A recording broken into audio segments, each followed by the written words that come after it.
Well, hey guys, welcome back to my channel and to the very first episode of the Mama Llama Podcast, which is actually an audio podcast that you can listen to on any of your favorite podcast playing apps, but I'm also going to play it here on YouTube for you guys. So this is right now all of the episodes are available under the Mama Llama Knitting Podcast on your podcast player app.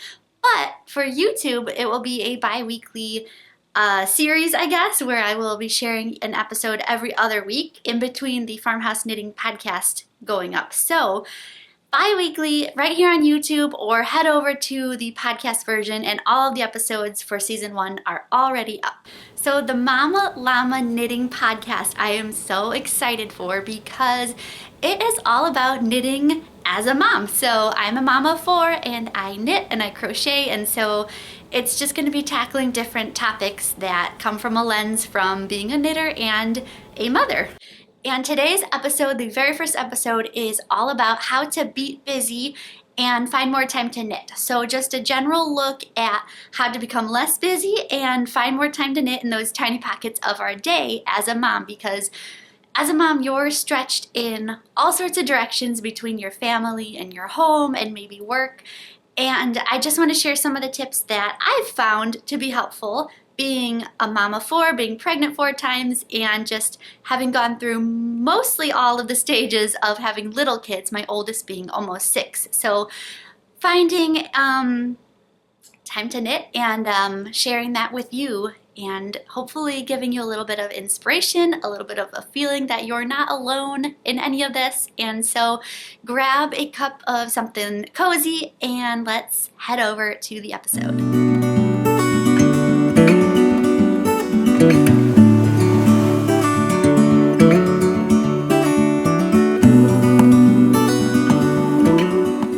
Welcome to the Mama Llama Podcast, where moms own their granny skills and stay cozy while calming the chaos of having little kids. I'm your host, Dayna of thisyellowfarmhouse.com. Welcome to episode 1 of the podcast. So I am a mom of 3 girls under 5. That's right, it's crazy around here. I'm a knitting designer and I'm living with a case of the cozies here in the woods of northern Illinois.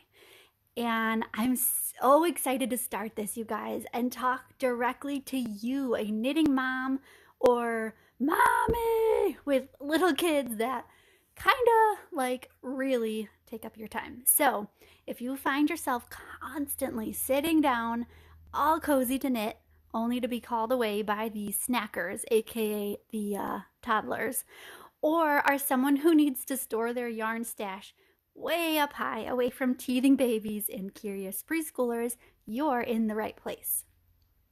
For a while, I really felt like I didn't have a place in the knitting community because I'm not a single kidless lady living in a clean and cute apartment in the city, and I'm not a granny, at least not on the outside. I'm not a granny who can just go to library knitting groups. And so I thought, you know what, I'm going to create that space where someone in the same stage of life as me can come and laugh and just feel like someone gets you. Like, I get you. Oh my gosh. So today I'm just jumping right in and tackling how to beat busy. And that's beat busy, not be. Do not become more busy than you are. How to beat busy and find more time to knit, because that's the best thing ever, right? So I've been through the newborn stage, I've been through fussy babies and adventurous toddlers and sassy preschoolers, and I've found time to knit throughout all of it. So I want to help you guys get there too, and also hopefully become knitting mom friends, because honestly, how often do you find someone your own age who you can talk to about both baby poop and also frogging a sweater all at once? So I'm really excited to do this, you guys. But before we talk about where to find all this time to knit, I want to really fast tell you about my knitting podcast that I do over on YouTube. It is called the Farmhouse Knitting Podcast. Yeah, I have 2 podcasts because I'm just that darn into knitting, you know? So it's part traditional knitting podcast where I'll show you my whips and my finished projects and new squishy yarn and fun patterns that I found. But it's also part like slow TV knitting, where you can actually see me knitting and chatting about life in our 1830s farmhouse. I also chat about my current Trader Joe's obsessions and just being a homebody in the wild, and what's giving me a case of the cozies. And that's a bi-weekly podcast. I always think of bi-weekly and I'm always thinking like twice a week. No, it's every other week. And yes, that's a knitting podcast and also like part cozy living podcast. So you can head over to YouTube and find that, and you'll see me for a little bit of it, but then I go and I hide behind the camera, which is where I like to be. Okay, so how do we beat busy and actually find time to knit right now? I mean, oh my gosh, the baby had a blowout and toddlers spill their milk and all that. You really just want to find some time to knit. So the first thing is that you need to understand that mom life is stressful. And I think you know that. We all know that. But we also need this outlet. Like, we need to have this space to have some me time. And you also need to use your skill and your passion. Like, guys, knitting is a skill. It's not just like some cool thing that you do, but it's a cool skill. It's a good granny skill. And so we need to be able to use that and like don't let it just die and you forget how to do it. And yeah, you deserve a tiny break in the day. I mean, I'm not talking go to the spa and be gone for 4 hours in the afternoon. Like, you shouldn't feel mom guilt about having like 5-10 minutes to yourself to knit while everybody's awake. Like, you don't need to be helicopter mom who has to provide everything for everyone at all times. You can take time to yourself. It's okay. I promise they'll be just fine. So it's really important to find this time to knit. But here's the problem. You know this. Is that, like, before I say it, you already know it. You sit down, what happens? They like smell that you got off your feet and you dared to sit down, and they flock to you. So you can't get any knitting done because then also someone's going to have a fight, or you know, you have to clean the bathroom or go make lunch, something like that. Like, there's always stuff to do, and it's kind of like, okay, Dayna, okay, slow your roll, because that sounds really good, and maybe you just have really well-behaved kids, but I don't have time to knit.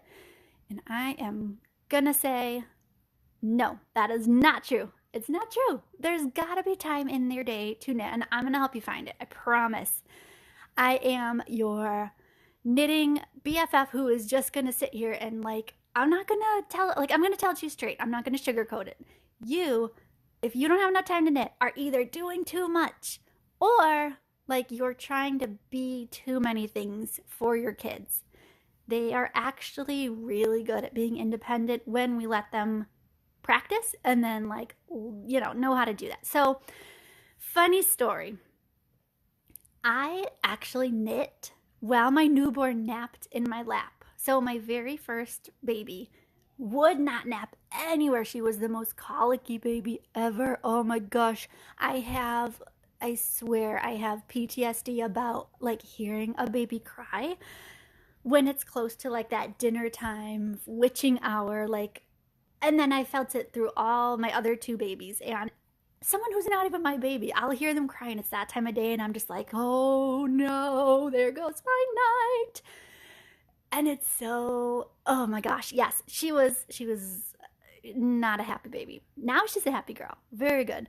But I couldn't get her to sleep anywhere. I mean, bedtime was a whole thing, and then nap time, obviously, if she wasn't sleeping in her bed at bedtime, she wasn't sleeping there at nap time. So I actually would feed her. I would do everything they said not to do. I would feed her and then let her fall asleep on my lap, and I would watch TV. I got really into watching, like, oh gosh, what was on then? It was like The Chew and, oh, what was that show that Tyra Banks did? Didn't she do a show? It was like middle of the day time show. Oh man, it was like a lifestyle show, and they had like a crafter and someone who would show making food, and it was, yeah, I think it lasted like a season. Chrissy Teigen was on it. Oh, I don't know what it was called though. But anyway, I would watch that. I would feed her. She would fall asleep on me. I would watch that and I would knit. And it was glorious. Was I doing everything by the book that everyone said, this is what's going to turn your baby into a good sleeper? No, I was not. I wasn't at all close to that. But guess what? She is an amazing sleeper now. And she has been since she was like 5 months old. And obviously, that was a very hard stage of life to be in. But even in those stages, there's time to knit. Like, you gotta find it and you gotta want it. Okay, so then once my first was almost 2, we had our second, another daughter, and she also did not want to nap anywhere. And once I had the first, I couldn't be like, okay, I'm gonna rock you for 30 minutes in order for you to fall asleep. And then I also couldn't be like, okay, mommy's just gonna sit here on the couch for 2 hours while the baby naps on me once I had the older. So I actually did baby wearing for like 3 solid months straight. I would wear her all the time whenever she was actually trying to sleep. And I would knit. And it wasn't ideal, and I possibly might have bumped her a few times with the back of my knitting needle. It wasn't double pointed needles, don't worry. But it wasn't ideal, and those seasons of life are so temporary, and it's like, you just gotta do what you gotta do. If you really want to find the time to knit, you'll find it. You just really have to get realistic and get inspired. And so what I had to do is get realistic about it. Like, I'm not gonna follow things by the book. And that was anyway. That wasn't like, mama needs to knit, so you're gonna go in the backpack so you can sleep and so mama can knit. That was like survival. Like, she's gotta sleep. But once I was in that situation, I was like, okay, well, what can I do now?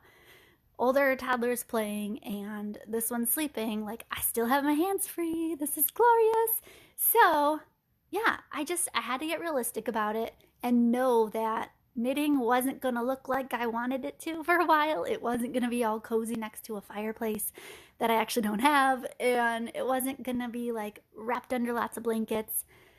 And just knowing that you're gonna take those little pockets of time as they come. And another thing that really helped me was to get inspired. So I had to go through my yarn and through my patterns. Like, guys, I have a lot of patterns saved on Ravelry, but I have so many patterns saved from blog posts. Oh, there they are. Don't mind them. If you hear kids in the back, they're playing. I promise, they're good. I have so many patterns saved from blog posts, and I have them on my desktop on my computer, and it's like, I don't even know, over 50 patterns, like probably ones I won't ever make. So what I have to do is I have to go through it and get re-inspired by my yarn and my projects that I have. Because if I'm like, well, I want to knit, but I don't know what I want to knit, I'm not going to find the time to knit. Or, oh my gosh, you guys, do you have something that you have had on your needles for like the past year or more, and you're just like, at this point, it's a burden. Like, I don't want to finish this. I want it to be done, but I don't want to work on it. Like, don't pick up those projects. Okay, sidebar. We just signed them up, my older 2, for swim lessons and ballet, and they have worn their ballerina costume and their swimming suit for the past 3 days straight. And yeah, that's where we are at in this point of our lives. But anyway, what was I saying? Okay, so I had to get re-inspired and like realize that if I'm really tired already and there's a lot going on, I am probably not gonna make time to knit the kind of crappy, not excited for projects. Like, that's just not gonna happen. It has to be something you're excited about, some really squishy yarn you just want to dive into, something like that. And so yeah, that really will make a difference. I promise. If you're like, well, I want to knit, but I don't ever have time, or I'm just too tired, find that project that just gives you glee, like you just want to cast it on and finish it right now. And you'll make that a priority to have the time to do it. Promise ya. So 2 other things that I have done is clearing the clutter. So both in our house and in our calendar. and also setting up our kids for kind of like independent success. So when you're a mom, there's a lot to do and there's a lot to manage and clean and all that. And one thing that I did was I like cut out the crap, like the stuff that we don't need to do or want to do. I started saying no to, and we don't go do it anymore. It's not on our calendar. We're not running around all the time anymore. And also, so if you have not heard the Purpose Show by Ali Casaza, she has a podcast and she really talks about, she's kind of like about minimalism as a mom. I'm not really into minimalism like in the way you would think, like bare walls and not a single thing out of place anywhere. Like that's not me, but I did go through and like cut out so many extra plates, like kid plates and kid cups and bowls and stuff. And it's like she'll say like have one for each kid for each day or for the whole day, and then you wash it as you go. We have a few more than that, but I noticed like if I have something to wash, I'm not going to just stick it in the dishwasher as often and like have to load and unload an entire dishwasher full of stuff. Like it's so much easier to just use a bowl and quick wipe it out with soap and water right then, let it dry, and it's ready for at the next snack time or at lunchtime or whatever. And I don't have to go digging around and unloading the dishwasher. So it's really taking less off of my plate so that in those times that it's like quiet and they're playing and they're doing good stuff, I can actually sit and I'm not like, oh, well, this would be the perfect time to knit, but I have to go do all this laundry or put all these dishes away. So, and so along with the plates and bowls and stuff, I also started keeping them down low in our pantry where they can get. They also each have, now we're singing Frozen. It's cool. They also have they have an individual snack like basket with different snacks that are like already portioned out that I do, and it's actually really easy. When I get home from the grocery store, I just pour little bits into Ziploc bags or Tupperware and stick it in their baskets.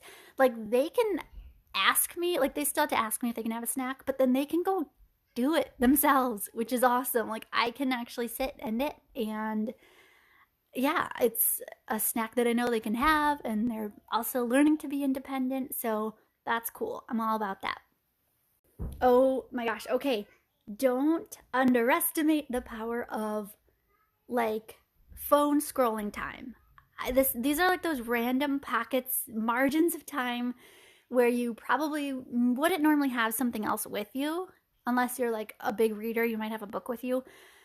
And so you just find yourself scrolling through your phone. So like you're waiting in the car line for pickup and drop off, or you just brought your kid to swim lessons, or the baby falls asleep on you, something like that.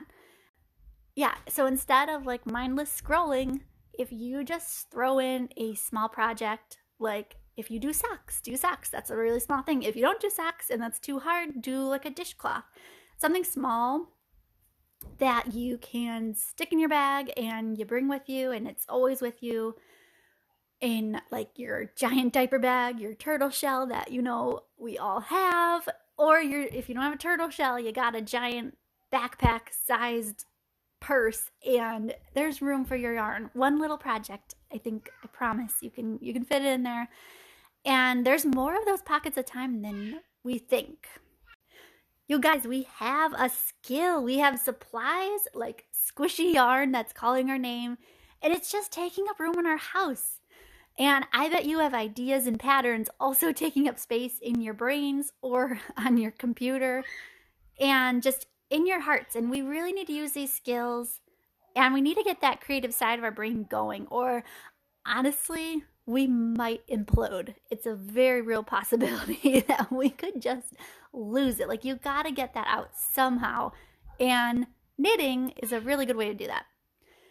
So thank you guys for listening. Head over to YouTube to check out the Farmhouse Knitting Podcast to see what I finished this month and also what I'm currently working on. Because like I said, I have been knitting. I find sometimes little pockets here and there to knit. It's a priority, and I think it should be yours too. So thank you guys for listening, and I will see you next time. Stay cozy.